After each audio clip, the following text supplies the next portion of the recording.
السلام عليكم ورحمة الله وبركاته.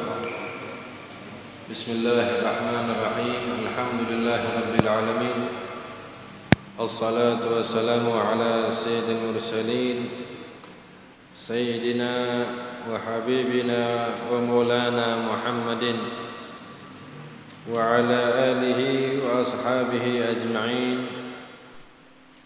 اللهم صل وسلم على سيدنا محمد طب القلوب ودوائها وعافية الأبدان وشفائها ونور الأبصار وضيائها وعلى آله وأصحابه أجمعين. اللهم صل وسلم. رب اشرح لي صدري ويسر لي أمري واحلل عقدة من لساني يفقه قولي وسدد به لساني واهدي به قلبي بحق سيدنا محمد صلى الله عليه وسلم.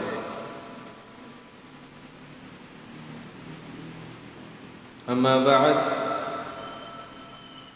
hadirin hadirat yang dimuliakan oleh Allah Subhanahu wa taala. Alhamdulillah, segala puja dan puji syukur kita panjatkan kehadirat Allah Subhanahu wa taala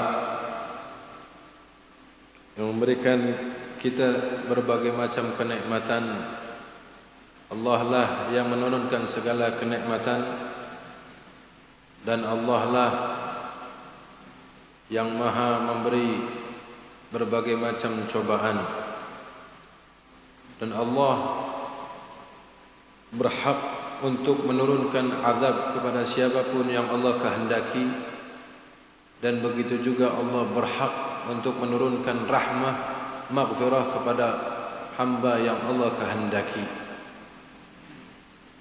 Mudah-mudahan kita semua dijadikan oleh Allah dan umat muslimin, khususnya yang di Indonesia dan umat muslimin yang ada di dunia ini, diberikan oleh Allah Subhanahu wa taala termasuk orang-orang hamba-hambanya Allah yang diturunkan rahmat dan maghfirahnya, dan diangkat segala macam ujian, musibah, bala, malapetaka dari Allah Subhanahu wa taala.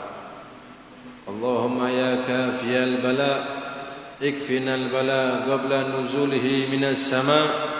Ya Allah, ya Allah, ya Allah, ya Allah, ya Allah, ya Allah, ya Allah.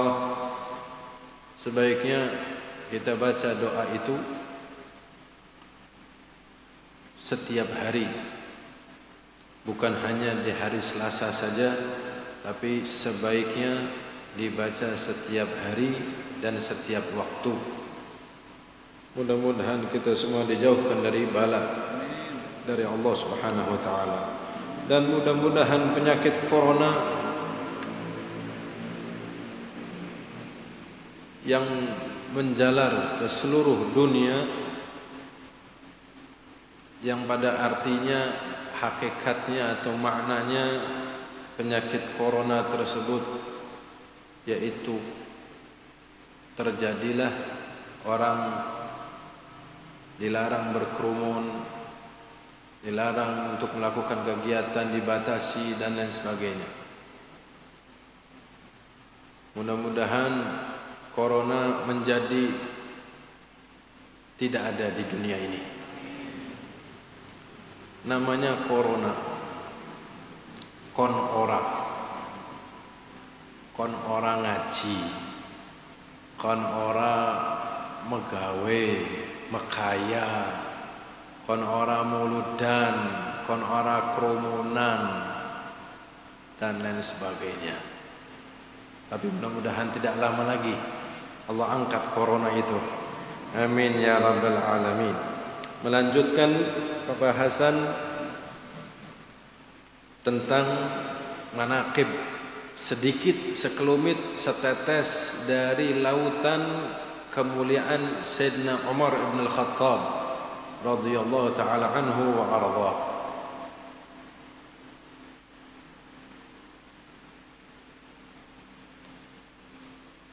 Bahwa di akidah kita ahli sunnah wal jamaah, yaitu Nahdlatul Ulama NU, berakidah kita wajib mengagungkan, menghormati seluruh para sahabat-sahabat Nabi Muhammad sallallahu alaihi wasallam.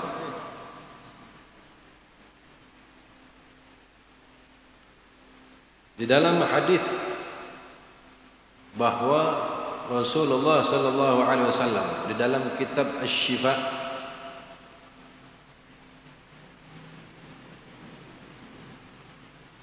Rasulullah bersabda, Allah fi ashabi,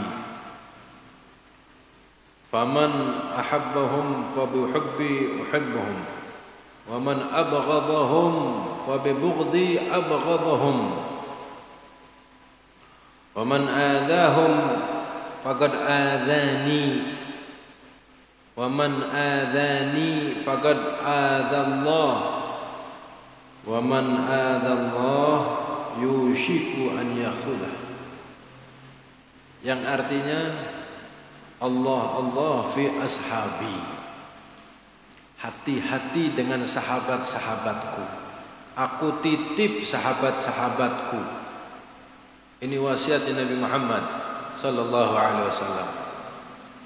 Allah fi ashabi, berhati-hatilah kalian tentang sahabat-sahabatku. Barang siapa yang mencintai mereka, maka dengan kecintaan kepadaku, aku cinta dengannya. Barang siapa yang mencintai mereka, sahabat-sahabatku, maka aku mencintai mereka. Dan barang siapa yang membenci para sahabat-sahabatku, maka aku juga benci kepada mereka. Dan barang siapa orang yang menyakiti mereka, yaitu sahabatku, maka orang tersebut telah menyakitiku. Dan barang siapa orang yang menyakitiku, berarti telah menyakiti Allah subhanahu wa ta'ala. Dan barang siapa yang menyakiti Allah, na'udzubillah min dzalik, dikhawatirkan meninggalnya su'ul khatimah. Dan di dalam hadis yang lain diriwayatkan oleh Sayyidina Abdullah bin Abbas radhiyallahu ta'ala anhuma wa ardahuma, qala Nabi sallallahu alaihi wasallam, man ahabba ashabi wa azwaji wa ahli baiti walam yat'an fi ahadin minhum wa kharaja minad dunya ala mahabbatihim kana ma'i fi darajati yaumil qiyamah. Yang artinya, barang siapa orang yang mencintai sahabat-sahabatku dan istri-istriku dan keluargaku, keturunanku, walam yat'an, dan tidak menyakiti salah satu dari mereka, maka wa kharaja minad dunya, orang tersebut akan keluar nanti dari dunia dalam keadaan mencintai mereka, kana ma'i fi darajati yaumil qiyamah, nanti orang tersebut akan bersamaku, sederajat denganku, yaitu kumpul bersamaku nanti di yaumil qiyamah. Barang siapa yang mencintai sahabat-sahabatku, istri-istriku,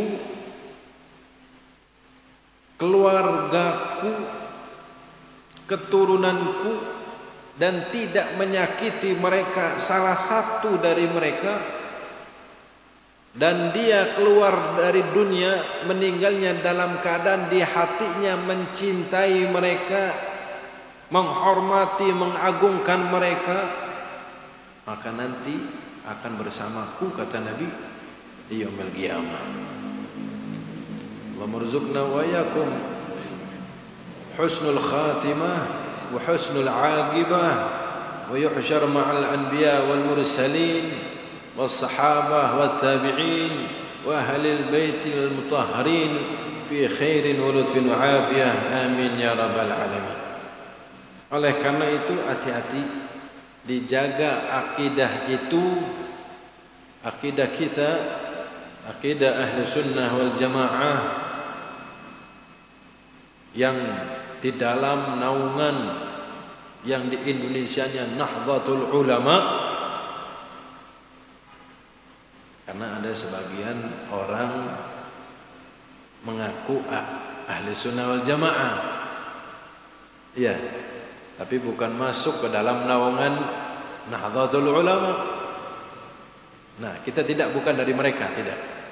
Kita ahli sunnah wal jamaah yang di Indonesia di bawah naungan Nahdlatul Ulama.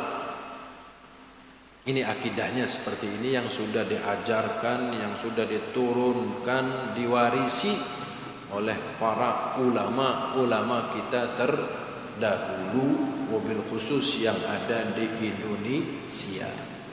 Kita ini hidup di Indonesia nikmat yang luar biasa. Karena apa?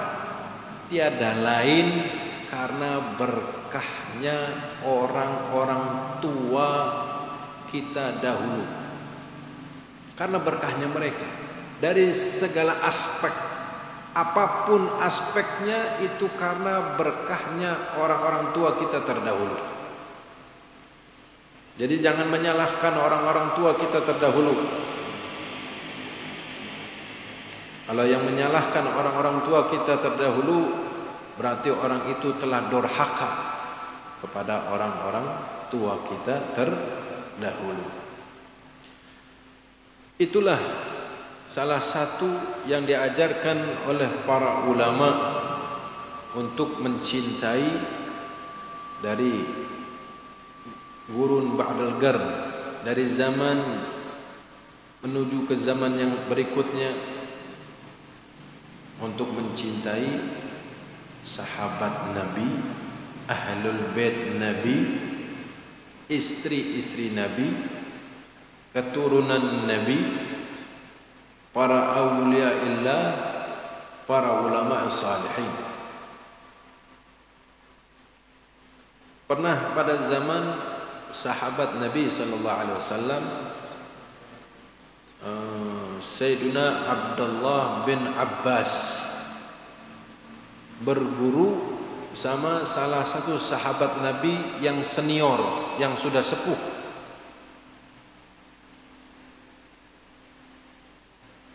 Sayyidina Abdullah bin Abbas keluarganya Nabi, sepupu sama Nabi, tapi bukan termasuk ahlul bait, ya.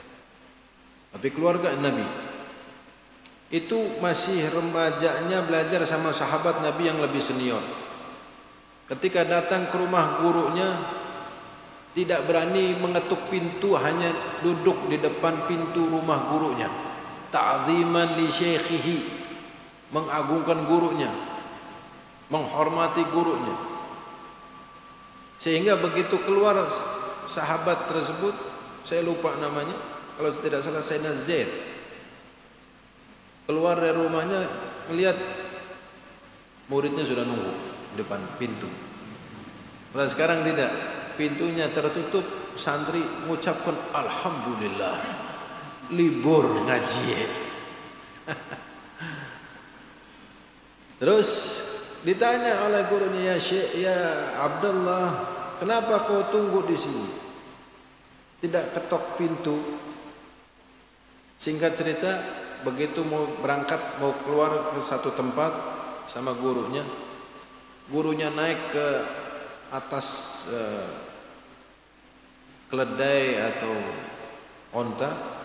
Sayyidina Abdullah bin Abbas yang menggandeng, yang menuntun kudanya atau keledainya itu, sampai ditanya, sampai dilarang sama gurunya, wahai Abdullah bin Abbas, jangan kau lakukan.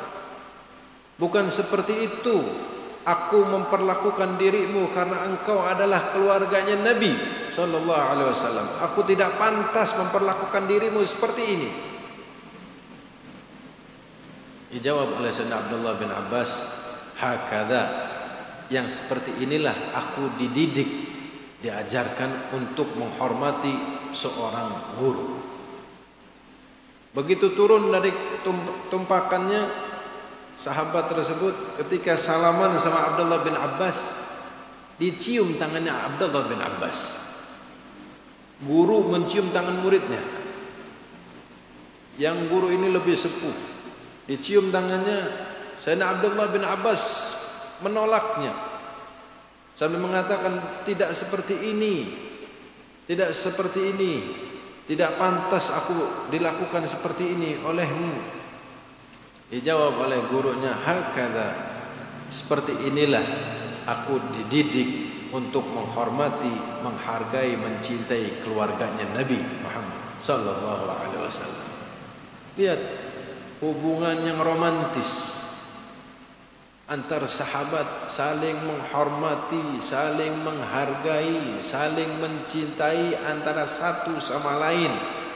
Jangan mau dirusak sama orang-orang zaman sekarang yang tidak tahu jalur kemana itu.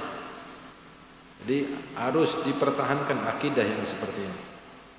Lalu di antara manaqib Sayyidina Umar bin Khattab radhiyallahu taala anhu,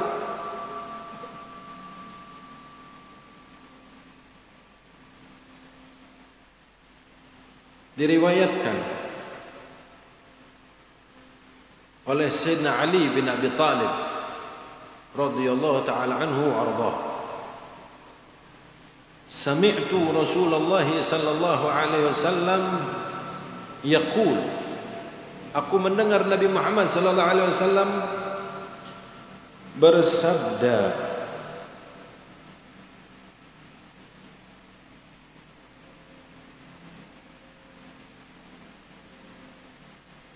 bahwa Umar ibn al-Khattab siraj ahli jannah. Umar bin Khattab adalah lampu penerang bagi penduduk yang ada di dalam surga. Kalimat itu keluar dari lisannya Nabi Muhammad sallallahu alaihi wasallam. Kabar gembira untuk Sayyidina Umar bin Al-Khattab, yang Sayyidina Ali bin Abi Talib mendengar ketika Nabi mengatakan seperti itu. Lalu fabalaghahu dzalik, kemudian Sayyidina Ali memberi kabar, menyampaikan kabar baik itu kepada Sayyidina Umar. Faqala, dijawab oleh Sayyidina Umar, faqala anta sami'ta hadza min Rasulillah, engkau mendengar langsung dari Rasulullah seperti ini? Rasulullah mengatakan itu? Dijawab, qala na'am, iya, aku mendengar dari Nabi sallallahu alaihi wasallam bahwa engkau siraj ahli jannah. Qala uktub li khattaka, kata Sayyidina Umar, sekarang kau tulis dengan tulisanmu wahai Ali. Fakataba ba'dal masbalah, ditulis dengan tulisan bismillahirrahmanirrahim. Kemudian setelah itu, hadza ma dhamina Ali bin Abi Talib li Umar bin Al-Khattab 'an Nabi sallallahu alaihi wasallam an rabbih azza wa jal anna Umar bin Al-Khattab siraj ahli jannah, yang artinya ditulis oleh Sayyidina Ali setelah basmalah bahwa ini apa yang sudah disampaikan oleh Sayyidina Ali bin Abi Talib kepada Sayyidina Umar bin Al-Khattab, yang mana dari Nabi Muhammad sallallahu alaihi wasallam dan Nabi dari Allah Subhanahu wa taala, karena Nabi tidak mengatakan sesuatu kecuali isyarah dari Allah Subhanahu wa taala bahwa sesungguhnya Umar ibn al-Khattab siraj ahli jannah. bahwa Umar Ibn Al-Khattab adalah lentera bagi penduduk surga. Fa akhadhaha Umar wa qala, setelah ditulis oleh Sayyidina Ali, diambil kertas itu oleh Sayyidina Umar, kemudian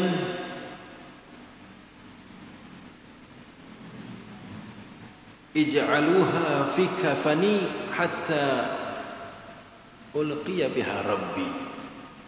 Tulisan ini akan aku bawa, nanti aku taruh di kafanku ketika nanti aku menghadap kepada Allah Subhanahu wa taala. Bayangkan, dari apa itu? Dari mahabbahnya Sayyidina Umar Ibn Al-Khattab kepada Sayyidina Ali bin Abi Thalib, karena yang menulis adalah menantunya Nabi Muhammad sallallahu alaihi wasallam, dan dia yang mendengar langsung dari Nabi Muhammad sallallahu alaihi wasallam. Hakala, itulah yang seperti itu. Mereka para sahabat kulluhum saling cinta mencintai, karena mereka itu para santrinya Nabi Muhammad sallallahu alaihi wasallam, keluar dididik dari sekolahannya Nabi Muhammad, Madrasatun Nabawiyah, Madrasatun Muhammadiyah, sekolah Nabi Muhammad sallallahu alaihi wasallam. Pendidiknya langsung Nabi Muhammad sallallahu alaihi wasallam, yang mengajarkan langsung Nabi Muhammad sallallahu alaihi wasallam. Kalau ada seseorang yang menyalahkan atau mencaci salah satu sahabat Nabi Muhammad, berarti dia secara langsung ataupun tidak langsung telah menyalahkan pendidikannya Nabi Muhammad sallallahu alaihi wasallam. Betul? Karena Nabi yang didik langsung.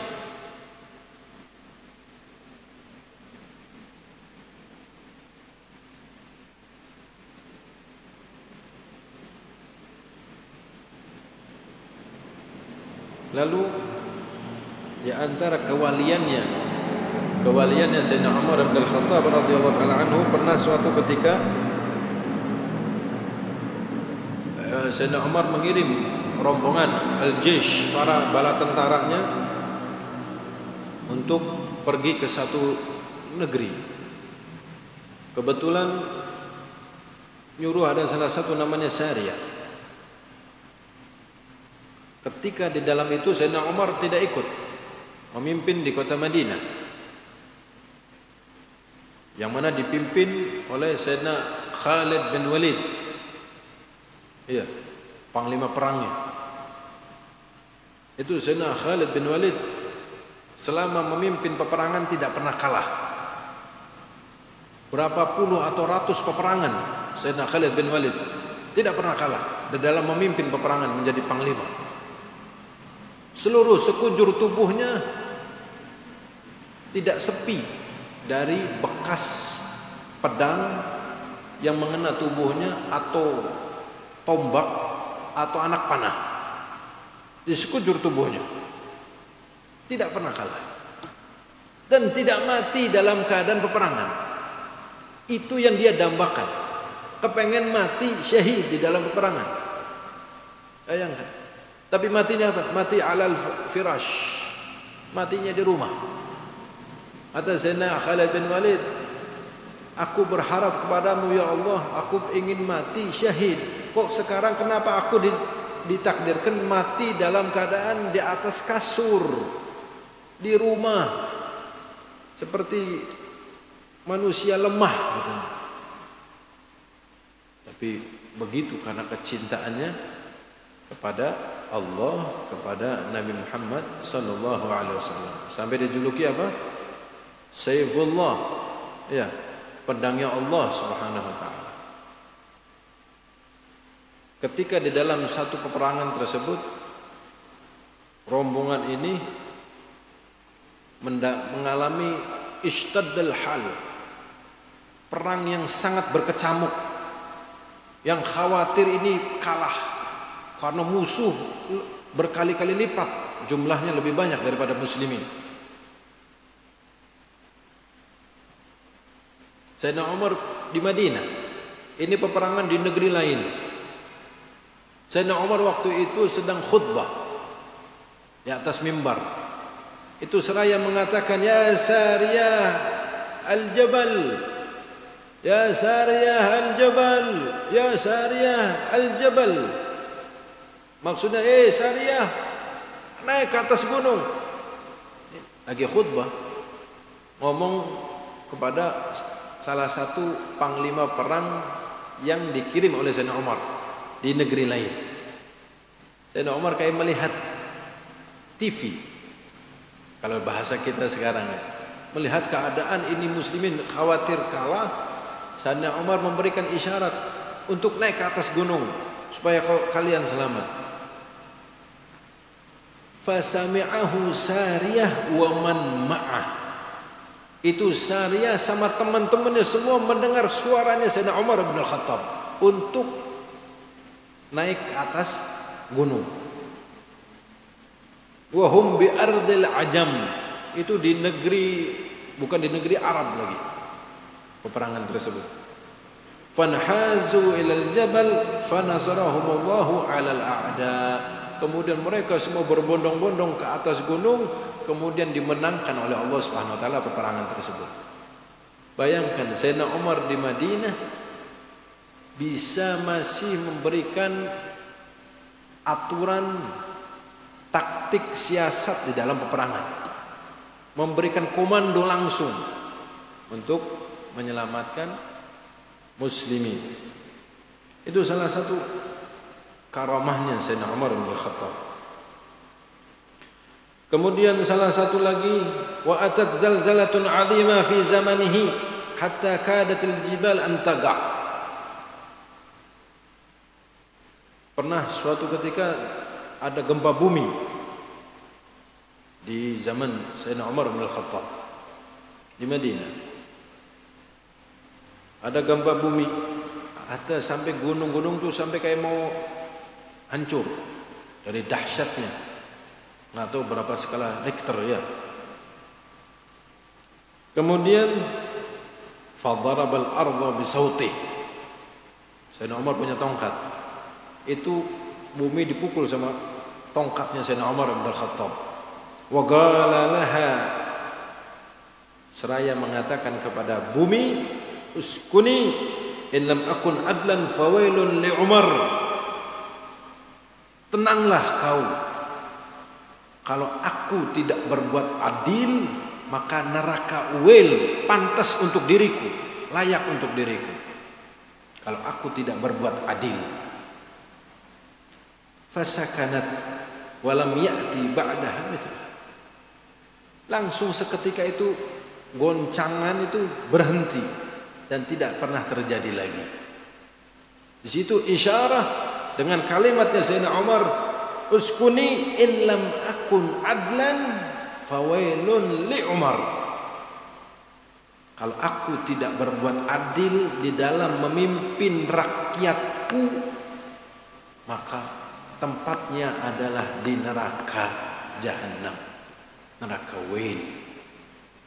Di situ isyarah bahwa seorang siapapun pemimpinnya wajib untuk berbuat keadilan, kejujuran, kebenaran, siapapun orangnya, apapun negerinya.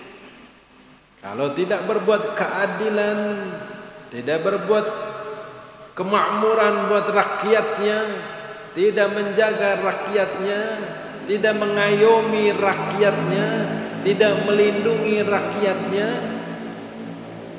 maka akan terjadi, Allah memberikan isyarat, tanda kalau Allah itu lagi marah, murka. Akhirnya suruh laut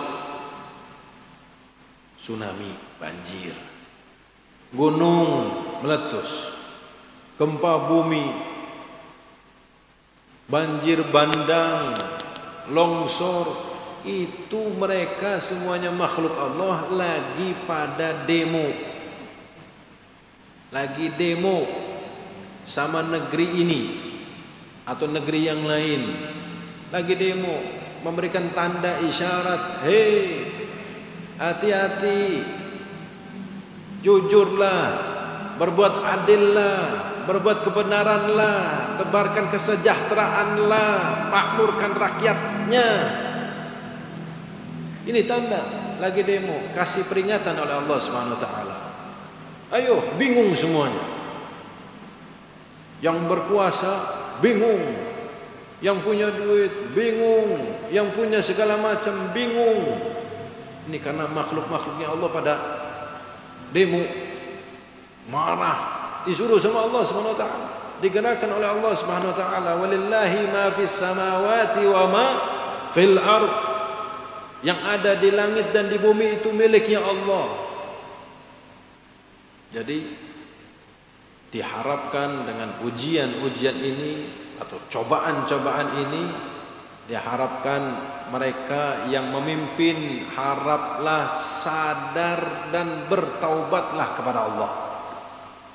Jalanlah di jalannya Allah Subhanahu wa taala. Jika di antara mereka ada yang menyimpang dari jalannya Allah, segeralah kembali ke jalannya Allah. Mudah-mudahan mereka semua diberikan hidayah oleh Allah, diberi rasa takutnya kepada Allah Subhanahu wa taala, sehingga bisa berjalan di jalannya Allah.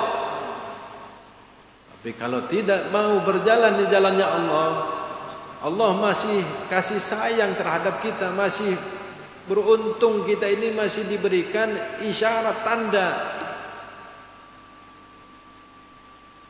Istilahnya dikasih sirine dulu, tanda bahwa ada bahaya. Betul.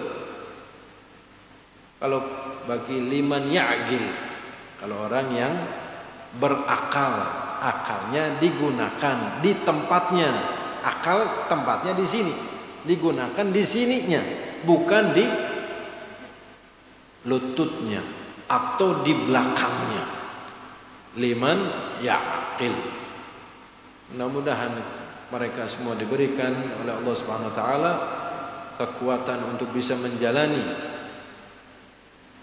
jabatannya dengan rasa takut kepada Allah, dengan rasa penuh dengan kasih sayang dan rasa adil seadil-adilnya. Betul, kalau mencari orang adil di zaman sekarang, adil yang murni 100%, boleh dikatakan Anda mencari mutiara di selokan atau di tempat sampah.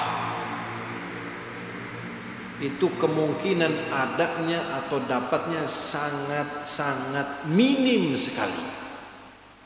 Tapi paling tidak mendekati keadilan. Ya, 80%-nya, 90% sudah hebat. 80%, 70% ada rasa adil untuk kemakmuran, kesejahteraan rakyat. Begitu juga mencari orang jujur zaman sekarang, boleh dikatakan langka. Seperti diibaratkan kita mencari sebuah mutiara di tempat sampah atau mencari emas di selokan. Langka. Yang ada emas di selokan tak bertulang. Ya, meskipun warnanya sama, tapi tidak bertulang, tidak keras. Mau tak? Kan tidak. Hatta emas itu miliknya sendiri, tidak mau dipegang sama kita. Iya kan? Pernah tak kita mau tega megang punyanya kita sendiri, emasnya kita sendiri? Kita ini sebetulnya zuhud fid dunya. Iya, kita buang tuh emas tiap hari. Kadang warnanya rada kemerah-merahan, agak hitam, ya rada hijau, ya kuning pias, ya segala macam. Kita ini sebetulnya zuhud, tidak senang sama emas. Tiap hari kita buang, kita buang. suruh pegang, suruh ditimbun, nggak mau. Ya, cuman beda itu. Nah itu, dunia itu seperti itu di mata Allah Subhanahu wa taala. Tidak berharga. Tidak berharga sedikit pun itu dunia. Kemudian di zaman Sayyidina Umar bin Al-Khattab, Sayyidina Umar mengirim Sayyidina Amr ibn al-As menjadi gubernur di Mesir. Di Mesir ada sungai Nil. Ya, tahu sungai Nil? Wih, urung nih sungai Nil. Kali Gesik. Ya, sungai Nil itu di Mesir. Itu sungai itu lebar, masya Allah. Itu di sana di negeri Mesir punya penduduk sana, sebagian penduduknya punya adat tersendiri. Kalau sungai Nil ini lagi keadaan surut, ya di zaman itu harus ada yang rela. Salah satu kampungnya atau keluarganya punya anak perempuan yang masih gadis dilemparkan ke sungai Nil, jadikan tumbal, diceblungkan ke sungai Nil. Nanti kalau sudah dilempar, pasang lagi sungai Nil. Itu adat zaman itu. Ini bingung ini, sungai Nil lagi surut. Sayyidina Amr bin As kirim surat kepada Khalifah, wahai Amirul Mukminin, Khalifah Umar, bahwa di sini keadaannya begini. Lalu dijawab oleh Sayyidina Umar dengan menulis surat. Dengan suratnya, farsala ilaihi Umar kitaban fihi, tulisannya min Abdillah Umar Amirul Mukminin ila Nail Masr, dari hamba Allah Subhanahu wa taala yang bernama Umar bin Khattab kepada sungai Nil yang ada di Mesir. Sungai dikirimi surat sama Sayyidina Umar. Ya, sungai dikirimi surat. Jadi bukan ngirim surat kepada calon mempelai saja atau pacarnya, tidak. Sungai dikirimi surat oleh Sayyidina Umar. Amma ba'd, fa in kunta tajri min qibalika fala tajri. Wahai sungai Nil, kalau kau ini mengalir dengan keinginanmu sendiri, maka saat ini jangan kau alirkan lagi. Berhenti, surutlah. Jangan mengalir lagi sungainya. Fa in kunta tajri min wahidil qahhar yujrika fa nas'alallahu al-wahidul qahhar an yujrika. Wahai sungai Nil, kalau kau ini mengalir, ada itu karena takdir dari Allah Subhanahu wa taala yang Maha Esa dan yang Maha Kuasa, maka aku memohon kepada Allah agar dialirkan lagi sungai Nil ini oleh Allah Subhanahu wa taala. Wa amarahu an yalqiyahu fin Nil badal mar'ah. Begitu surat ini nyampe kepada Sayyidina Amr bin As, gubernur Mesir saat itu, dibacanya oleh Sayyidina Amr bin As, diperintahkan supaya surat ini dilemparkan ke sungai Nil. Gantinya seorang gadis. Gadis itu perempuan apa laki? Perempuannya. Gantinya gadis, yaitu surat dari Sayyidina Umar. Begitu dilemparkan, subhanallah, kullu minallah min fadlillahi ta'ala fazada ziyadatan azimah. Itu langsung pasang sungai Nil dengan yang sangat luar biasa. Kemudian walam yulqa fihi ba'da dzalika imra'ah. Dan mulai saat itu, sejak itu tidak pernah lagi wadal perempuan gadis yang dilemparkan ke sungai Nil. Itu dengan berkahnya Sayyidina Umar bin Al-Khattab radhiyallahu taala anhu wa arda. Kemudian Sayyidina Umar bin Al-Khattab meriwayatkan hadis dari Nabi Muhammad sallallahu alaihi wasallam sebanyak 539 hadis. Sayyidina Umar meriwayatkan hadis dari Nabi Muhammad sallallahu alaihi wasallam sebanyak 539 hadis. Wa 'asha 63 sanah. Umurnya 63 tahun ketika meninggalnya. Sama seperti kekasihnya yaitu Nabi Muhammad sallallahu alaihi wasallam, dan kekasih yang satunya juga yang bernama Sayyidina Abu Bakar As-Siddiq. Hatta umurnya sama. Umurnya sama. Wa mata syahidan. Mata dalam keadaan syahid. Meninggal dalam keadaan syahid. Dengan apa? Lagi ngimami salat subuh di Masjid Nabawi. Lagi ngimami salat, ada yang menikam, ditusuknya Sayyidina Umar dengan seorang Majusi. Ada yang mengatakan Nasrani yang bernama Abu Lu'lu. Orang mana? Orang Persia. Persia itu kalau saat ini negeri Iran. Ditusuk Sayyidina Umar. Abu Lu'lu'ah. Kemudian wudufina fil hijratin Nabi Muhammad sallallahu alaihi wasallam. Wudufina fil hujratin 'inda Nabi Muhammad sallallahu alaihi wasallam. Ketika itu kuburannya Nabi sallallahu alaihi wasallam sudah ada yang di sebelahnya Sayyidina Abu Bakar Siddiq, khalifati Rasulullah. Dan itu memang rumahnya Sayyidatuna Aisyah radhiyallahu taala anha. Ketika Nabi meninggal itu berada di rumahnya Sayyidatuna Aisyah binti Abu Bakar Siddiq radhiyallahu taala anhuma. Dan menurut riwayat Nabi, siapapun nabinya ketika meninggal ya dikubur di tempat itu. Nah, Nabi Muhammad meninggal di rumahnya atau di kamarnya Sayyidatuna Aisyah. Di rumahnya Sayyidatuna Aisyah.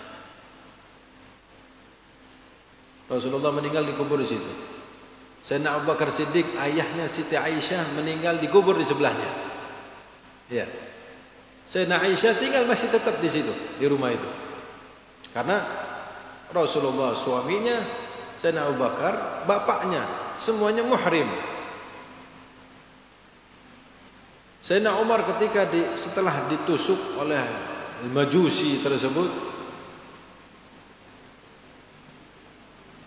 ishtaddal marad. Itu tidak langsung meninggal Sayyidina Umar. Cuman pisaunya itu ada racunnya. Yang racunnya mematikan. Sebetulnya kalau misalnya racunnya tidak mematikan bisa terobati itu Sayyidina Umar. Cuman karena racunnya memang dibuat secara khusus untuk mematikan. Akhirnya ishtaddal marad. Sakitnya bertambah parah. Nyuruh anaknya Abdullah, Sayyidina Abdullah bin Umar, untuk datang ke rumahnya Siti Aisyah. Untuk apa? Ya Abdullah, idhab ila ummil mu'minin Aisyah. Pergilah ke rumahnya Ummul Mu'minin Sayyidatuna Aisyah. Sampaikan salamku dari Umar ibn al-Khattab. Wala taqul min amiril mu'minin. Sampaikan ke Siti Aisyah, salamku dari Umar bin Al-Khattab. Jangan bilang kepadanya dari Amirul Mukminin, karena aku sekarang sudah bukan Amirul Mukminin.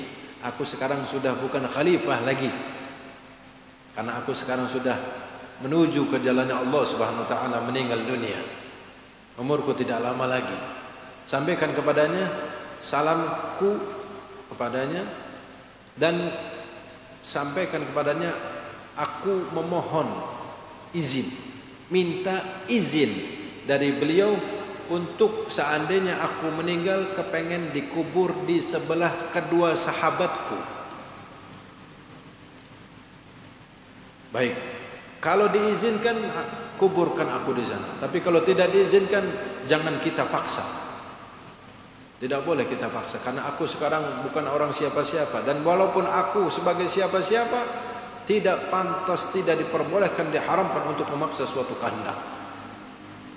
Pergi Sayyidina Abdullah bin Umar kepada Siti Aisyah, sampaikan salamnya dari Umar bin Al-Khattab bahwa ayahku wahai Ummul Mukminin kirim salam dan memohon kepadamu, minta izin kalau meninggal kepengen dikubur di sebelah kedua sahabatnya. Akhirnya apa kata Siti Aisyah? Saat ini aku masih tinggal di rumah ini bersama Rasulullah dan Abu Bakar Siddiq, orang-orang muhrim. Aku berikan, tadinya aku ingin dikubur di sebelahnya. Kata Siti Aisyah, tadinya aku berkeinginan kalau aku nanti mati kepengen dikubur di sebelahnya, di sebelah bapaknya, di sebelah suaminya. Tapi seandainya itu terjadi, berarti aku menganggap diriku istrinya Nabi yang paling mulia dibanding istri-istri yang lain. Karena istri-istri yang lain dikuburnya di Baqi, Siti Khadijah dikuburnya di Ma'la, di Mekah. Lah, aku tidak mau menganggap diriku lebih mulia dari mereka. Lah, biarkan aku dikubur bersama mereka bersama-sama. Aku izinkan Umar untuk dikubur di sini. Lihat mahabbahnya Ummul Mukminin, rasa adilnya Ummul Mukminin dan rasa bijaksananya Ummul Mukminin. Tidak beranggapan seperti sebagian orang yang mengatakan Ummul Mukminin berlaku yang tidak baik. Bahkan mengatakan bahwa Ummul Mukminin Siti Aisyah sebagai seorang pelacur. Na'udzubillah min dzalik. Berarti Nabi Muhammad tidur dengan seorang pelacur. Wassallallahu alaihi wasallam. Mustahil. Inilah anggapan orang-orang yang menyesatkan akidah, yang menyesatkan, karena itu semua bersumber dari Yahudi. Semuanya itu bersumber dari Yahudi. Bagaimana caranya untuk menyesatkan umatnya Nabi Muhammad, untuk biar tercerai-berai umatnya Nabi Muhammad sallallahu alaihi wasallam. Akhirnya kembali Sayyidina Abdullah bin Umar kepada ayahnya, wahai Abah, Ummul Mukminin mengizinkannya. Dijawab oleh Sayyidina Umar, baik, tapi ketika nanti jenazahnya aku akan dikubur di tempat itu, sebelum dimasukkan, kau wahai Abdullah minta izin lagi kepada Ummul Mukminin. Diizinkan lagi apa tidak? Kalau tidak diizinkan, kubur aku di Baqi. Sampai segitu rasa waraknya Sayyidina Umar bin Al-Khattab. Barangkali aku ketika meminta izin saat ini, Sayyidina Ummul Mukminin masih menganggap aku ini sebagai khalifah, Amirul Mukminin. Tapi nanti kau jenazahnya aku di depan rumah itu, kau minta izin lagi. Bahwa yang mengatakan bukan Amirul Mukminin, tapi seorang mayat yang sudah menjadi mayat, sudah menjadi jenazah. Dibawa jenazah. Meninggal Sayyidina Umar bin Khattab radhiyallahu taala anhu arda. Dibawa jenazahnya, ketika mau dimasukkan berhenti.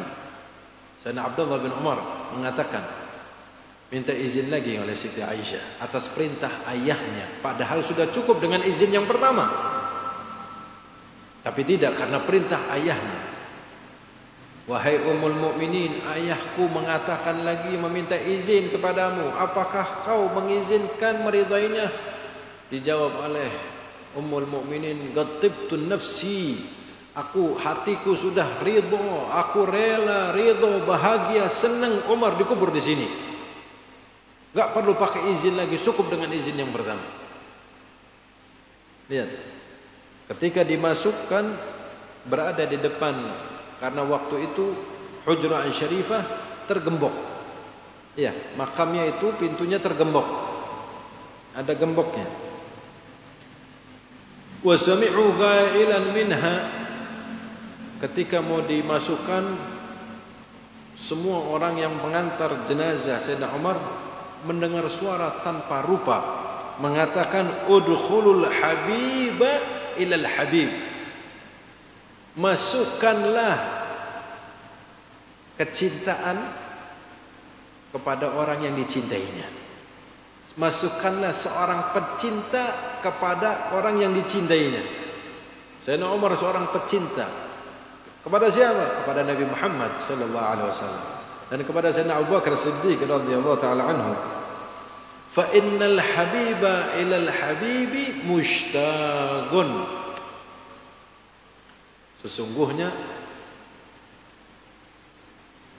yang dicintainya kepada yang pecintanya itu mushtaq, rindu, saling rindu. Nabi Muhammad rindu kepada Sayyidina Umar, Sayyidina Abu Bakar Siddiq rindu kepada Sayyidina Umar bin Al-Khattab, dan beliau meninggal dalam keadaan radin mardiyah, diridai oleh Allah Subhanahu wa taala, ketika setelah memimpin ke Khalifah ke Amirul Mukminin selama 10 tahun 6 bulan 5 malam. 10 tahun 6 bulan 5 malam itu kepemimpinan menjadi Amirul Mukminin Sayyidina Umar bin Khattab.